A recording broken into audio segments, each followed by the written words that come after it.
The bookstore smelled faintly of paper and coffee grounds, the kind of scent that clung to old wood and made you feel like stories were alive in the walls.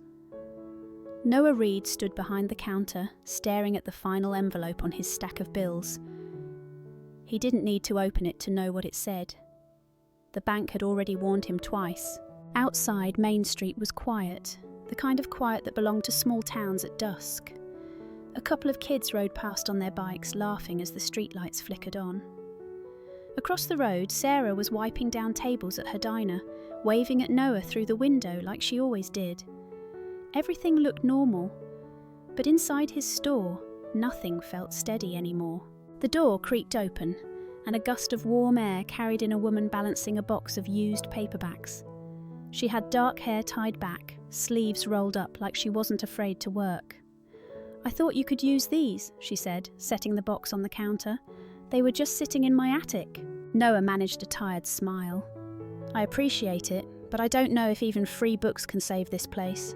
The woman studied him for a moment before extending her hand.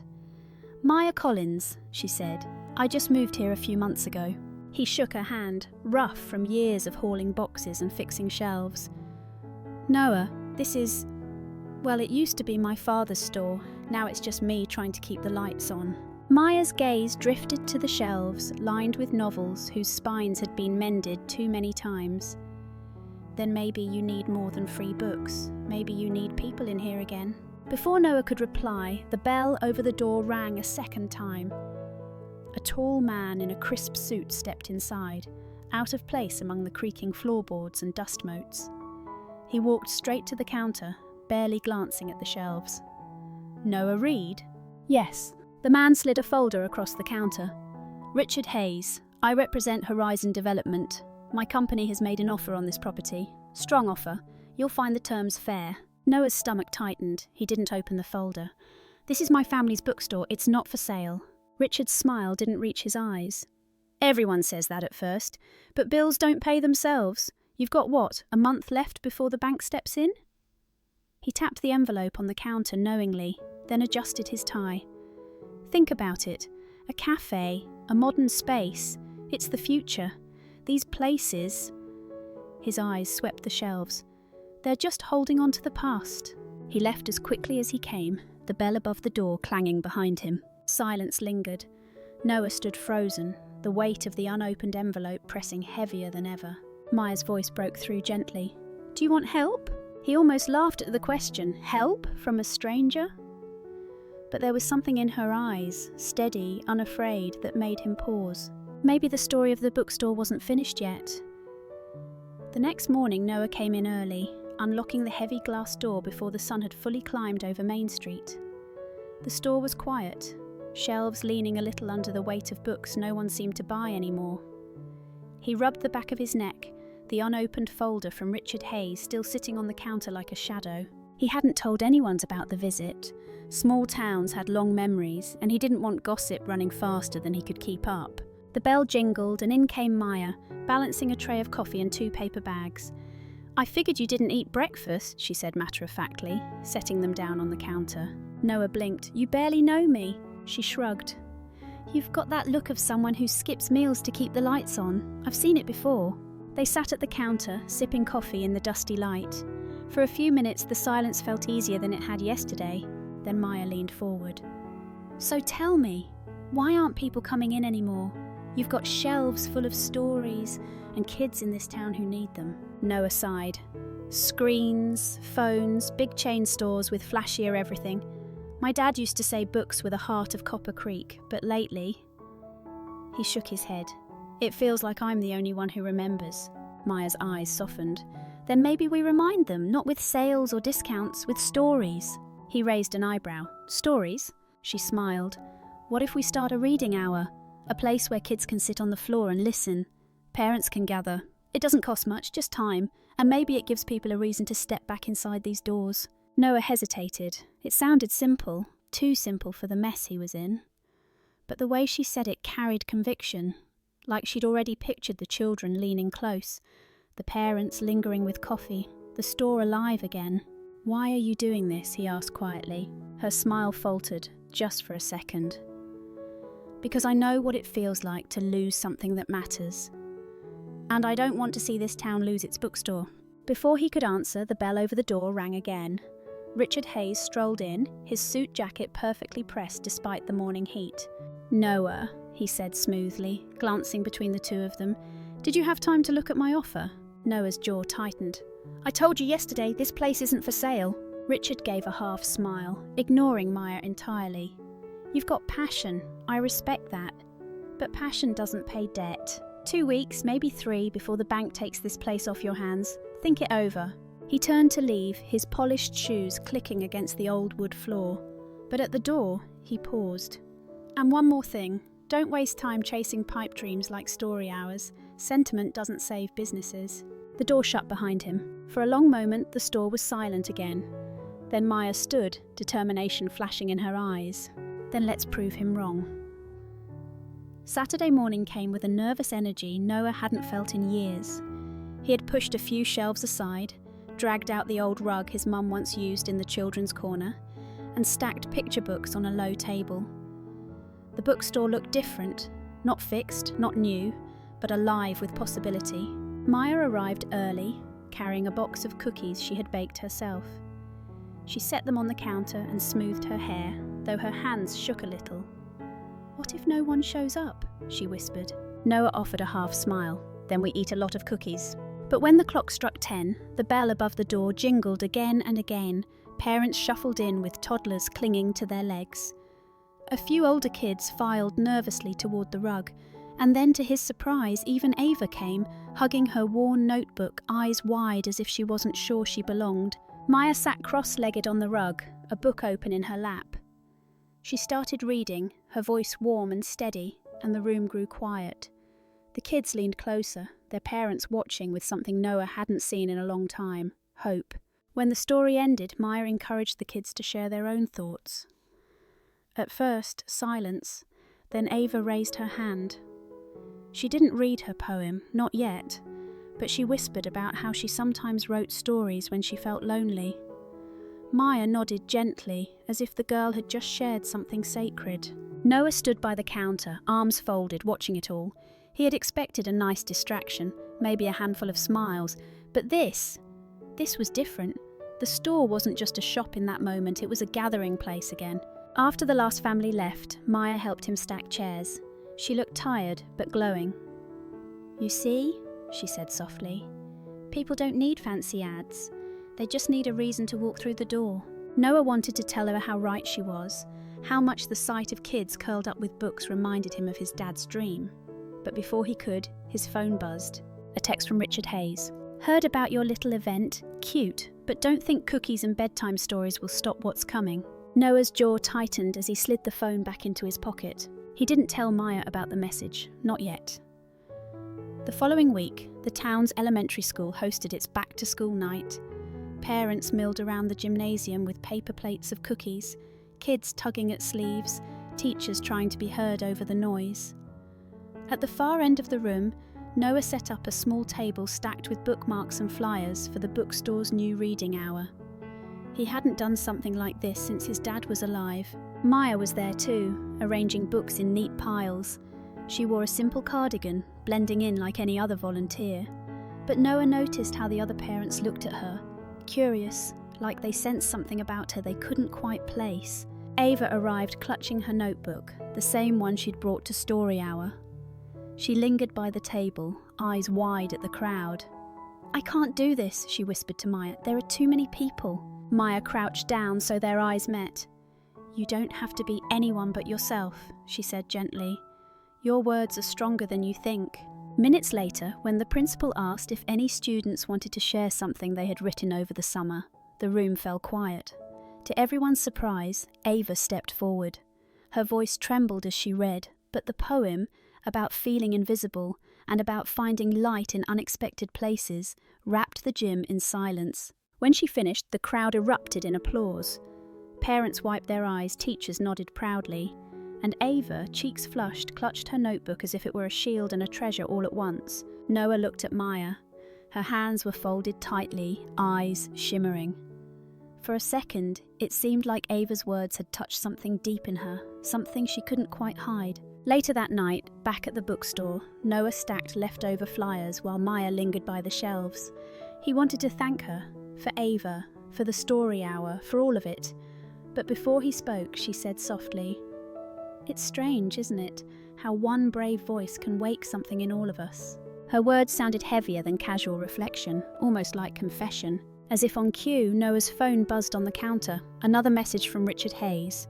"Nice stunt at the school, but public readings won't change the numbers. The offer still stands." Noah shoved the phone into his pocket, jaw tight. He wasn't ready to let Maya see how close the store was to slipping away. And he didn't notice the way she lingered on Ava's notebook, almost as if it reminded her of one she had once carried herself, years and lifetimes ago. By Monday morning, the little town felt different. Someone had filmed Ava reading her poem at back-to-school night, and by the weekend, the clip had travelled far beyond Copper Creek. A local teacher had posted it to Facebook with the caption, "This is why stories matter." Then it was shared again and again, until even strangers were commenting, "This girl is incredible. Every kid needs a bookstore like this." At the diner, people were showing the video on their phones. Customers wandered into the bookstore just to ask, "Was that your reading program? Is that your volunteer?" They were pointing at Maya. Noah noticed how the attention made her uneasy. She smiled politely, but her hands fidgeted whenever someone asked for her last name. When one mother pressed her with, "You look familiar, didn't you used to write?" Maya froze for half a second before excusing herself to the back room. That night, Noah found her upstairs, staring out the window, arms folded tight. "Why didn't you just answer her?" he asked gently. Maya shook her head. "Because once people start asking questions, it doesn't stop. I've lived that before." He frowned. "What do you mean?" Her eyes flickered with something he couldn't place. Fear, maybe, or guilt. "It doesn't matter. What matters is Ava felt seen. That's enough." But Noah wasn't convinced. Secrets had weight, and hers was pressing heavier by the day. As if to confirm it, his phone buzzed on the counter. A text from Richard Hayes. "Cute viral clip. The more attention this gets, the more valuable your property looks to investors. Think about that." Noah's stomach twisted. The town was rallying around them, kids and parents finally stepping back into the store. Yet the stronger the momentum grew, the stronger the pressure from Richard seemed to get. He looked at Maya, her silhouette framed against the dim lamplight. She wanted to help, he could see that, but she was hiding something. And if he couldn't trust her, how could he trust the future they were fighting for? By midweek, the little bookstore was busier than it had been in years. Parents dropped by to ask about the next reading hour. Teenagers came in, curious about the girl in the viral video. Even the local paper ran a headline, "Bookstore's Story Hour Inspires Community." For Noah, it felt like hope. The register dinged more than it had in months, and he caught himself smiling as he stocked shelves. But hope had a way of drawing attention, the kind you didn't want. Late one afternoon, Richard Hayes appeared again, this time not alone. He walked in with a man Noah didn't recognise, another suit with a polished smile. They walked the aisles like buyers inspecting merchandise. "Business looks lively," Richard said casually.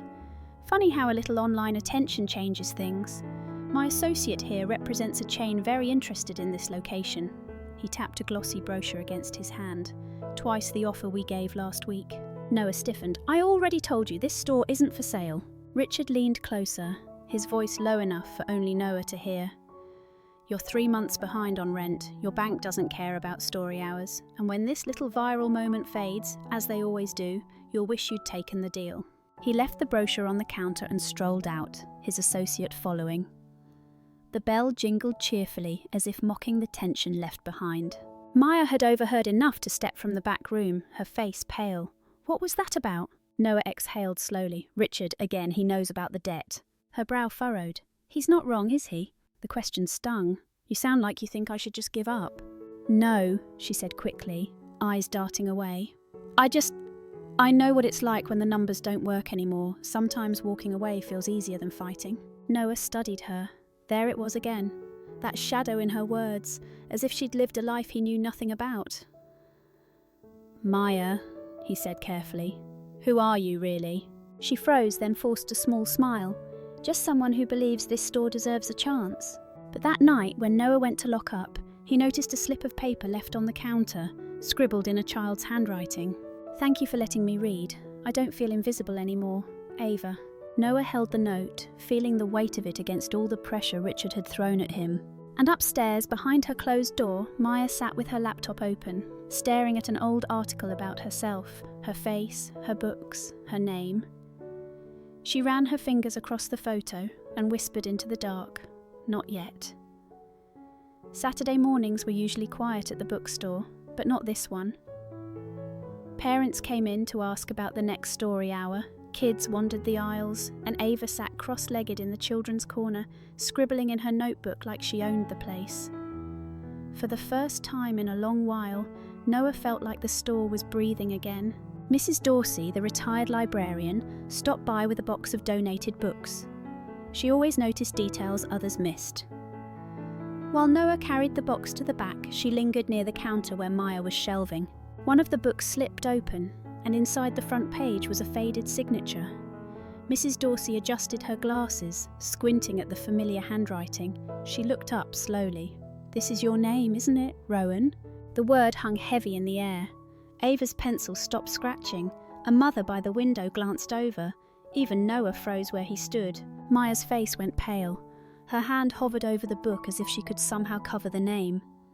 For a long beat, the room was silent. Then she let out a breath she'd been holding for years. "Yes," she said quietly. "That was me. Rowan was the name I wrote under a long time ago." A ripple of whispers filled the store. A teenager gasped, recognizing the name from a high school reading list. A father muttered, "I've got her book on my shelf at home." Noah stepped closer, his voice low. "So all this time..." She met his eyes, almost pleading. "I wasn't hiding from you, Noah. I was hiding from the noise that came with that name. I came here because I wanted to be just Maya, not headlines, not some myth." Noah's stomach churned, pieces clicked into place. The way she avoided questions, the depth in her advice to Ava, the shadow in her words whenever he asked about her past. "You should have told me." Her voice cracked. "And risk losing the only place I've felt normal in years? The only person who looked at me and saw more than a name on a dust jacket?" Before Noah could respond, the bell above the door jingled. Richard Hayes strolled in, crisp suit gleaming as always. He glanced around at the murmuring crowd and smirked. "Well, well, looks like your little secret's out, Miss Rowan." The way he said it wasn't admiration, it was ammunition. Maya straightened, forcing herself not to shrink under his stare. But Noah could see the fear in her eyes. The community knew now, Richard knew, and everything was about to get harder. By the end of the week, Copper Creek felt like it was split in two. Some people were buzzing with pride. "Rowan is here, right in our town," while others whispered doubts. If she had money from books, why is she hiding in a small store? What else isn't she telling us? The tension reached its peak at the Friday Town Council meeting. Folding chairs filled the old hall, neighbours fanning themselves with paper agendas. At the front sat the council members, and beside them, Richard Hayes in his immaculate suit. Noah stood near the back, scanning the room. He spotted Sarah from the diner, Ava with her parents, Mrs. Dorsey clutching her purse, and at the edge, Maya, head bowed, hands twisting in her lap. The meeting began with Richard striding confidently to the microphone. His voice carried smooth authority. "Ladies and gentlemen, Horizon Development has made a generous offer to purchase the bookstore property. In its place, we'll bring a modern cafe and retail space, jobs, tax revenue, progress." He gestured toward the crowd as if expecting applause. Instead, a murmur rippled through the room. Some nodded, but others frowned. Richard pressed on. "Look, I know nostalgia has its charm, but sentiment doesn't pay bills. And with recent events, this store is attracting attention that might not be in Copper Creek's best interest." His eyes slid toward Maya, a calculated pause that made whispers flare again. Noah felt his jaw tighten. He stepped forward before he could talk himself out of it. "That store isn't just shelves and dust. It's where kids like Ava find their voices. It's where this community comes together. You can't measure that with a profit sheet." The room stirred, a few clapped quietly. Then, to everyone's surprise, Ava herself walked up to the microphone. Her notebook shook in her hands, but her voice rang clear. "When I read at Story Hour, I wasn't invisible anymore. I felt like someone heard me. You can't put a price on that." The hall went still, even Richard blinked. Finally, Maya rose slowly from her seat. Her voice trembled, but she steadied it. Yes, I wrote books under another name. Yes, I ran from it. But this town, this bookstore, reminded me what stories are really for. Not fame, not money. They're for people. For kids who need to feel seen. If you let Horizon take this store, you don't just lose a building, you lose a piece of what makes this place matter. The silence that followed was heavy, broken only when Sarah stood and clapped. Then Ava's parents joined, then more and more until the hall echoed with applause. Richard's smile faltered. He leaned toward a councilman and muttered something, but the energy in the room had shifted. For the first time, Noah thought maybe, just maybe, they had a chance. Yet as the meeting ended, Richard caught Noah's eye with a look that promised the fight was far from over. And when Maya stepped outside into the cool night air, though the crowd cheered her, Noah noticed the way her hands still shook. Because applause didn't erase secrets, and tomorrow, she knew, the questions would only get louder. By Monday morning, Copper Creek felt like it was under a spotlight. The local paper had run a front-page story. Famed author hiding in small-town bookstore, Rowan revealed. By noon, bigger outlets picked it up. Cars with out-of-town plates slowed in front of the store. Strangers wandered in, not to buy books, but to gawk. Inside, the register was busier than ever, but the mood was heavy. Parents still came to story hour, yet some whispered about Maya in the corners. A few even asked bluntly, if she's famous, why doesn't she just pay off the debt? Maya kept her head down, smiling when she had to, but Noah could see the strain in her shoulders. Every time a camera flash went off outside, she flinched. That afternoon, the bank envelope arrived, bold red letters on the front. Noah tore it open at the counter. Final notice. He had 5 days. His chest tightened. 5 days before his father's store, the only piece of family he had left would belong to someone else. When Maya saw the letter in his hand, she stepped closer. Noah! He pulled back. Don't, not this time. Her face fell. I could help, you know I could. And have the whole town say I sold out to Rowan the celebrity? That I let you swoop in with money and save me like I was some charity case? His voice cracked, sharper than he intended. The room went still. Even Ava, sitting in the corner, froze at the tone. Maya's eyes shone, but she didn't back down. It's not about money. It's about not losing something that matters. I know what that feels like, Noah. I lost myself once already. Don't make me watch you lose this place too. Before he could answer, the bell over the door jingled. Reporters crowded in, voices firing questions. Maya, are you really Rowan? Why Copper Creek? Are you staying with the local bookstore owner? Noah's face burned. He shoved the letter into his pocket, muttered something about closing early, and pushed past the crowd. He needed air. Maya stood frozen by the counter as the flashes popped. She had hidden for years, and now the very world she'd escaped had found her again. And out in the street, leaning against his shiny black car, Richard Hayes watched it all, with a smile that said he had exactly what he wanted, a storm big enough to drown them both. The days that followed felt like walking through a storm. Reporters lingered outside the bookstore. Rumours swirled online, some calling Maya a fraud, others painting her as a fallen star trying to rebuild. Inside, the shelves stood as they always had, but the store felt fragile, like one wrong move would bring the whole place down. On the 5th morning, Noah found himself sitting alone at the counter, the final notice from the bank lying open in front of him. The deadline was today. His father's legacy was slipping through his hands, and pride wasn't enough to stop it. The door opened quietly. Maya stepped in, holding a folded sheet of paper. Her eyes were tired but steady. She walked straight to the counter and placed the paper beside the notice. I wrote something, she said softly. Not for them, not for the papers, for here. She unfolded it and with a trembling voice read aloud. I came to Copper Creek because I thought I had nothing left to give. But this little store reminded me that stories are not about fame or sales. They are about belonging. This place gave me back my voice. Now, if you'll have me, I want to spend it here, not as Rowan, as Maya. The words lingered in the quiet. For a long moment, Noah didn't know what to say. Then the bell above the door jingled, and people began to file in. Sarah from the diner, Mrs. Dorsey, Ava and her parents, old Tom with his cane. One by one, they stepped forward and laid envelopes, jars, even crumpled bills on the counter. "We raised what we could," Sarah said, her eyes bright. "Enough to cover the payment, and more if you'll let us keep supporting you." Noah looked at the pile growing before him, stunned. His pride, so heavy for so long, cracked under the weight of gratitude. He swallowed hard, then nodded. "Thank you, all of you." Richard Hayes appeared in the doorway, his perfect smile faltering as he saw the scene.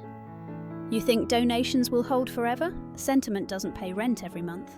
This time, Noah didn't flinch. He stepped out from behind the counter. "Maybe not, but community does, and this town just proved it." The crowd murmured in agreement, closing ranks until Richard realised there was no deal left to win. With a tight jaw, he turned and left, his shiny car pulling away from Main Street for the last time.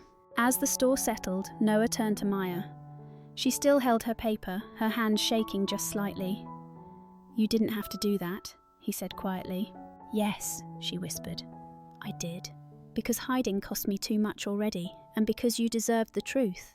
He studied her, then reached for her hand, calloused and ink-stained, meeting in the soft light of the store. "Then stay, as Maya, with me, with us." For the first time in years, she let herself smile fully. Outside, the morning sun poured through the front windows, lighting the bookstore like a promise. The storm had passed, and in its place a story worth keeping had just begun. Lesson. True value isn't found in money or titles, but in the communities we build and the courage to be authentic. Pride can keep us isolated, but connection and honesty are what truly keep our stories alive. Thank you for staying with us until the very end of this story. I'm truly grateful for your time.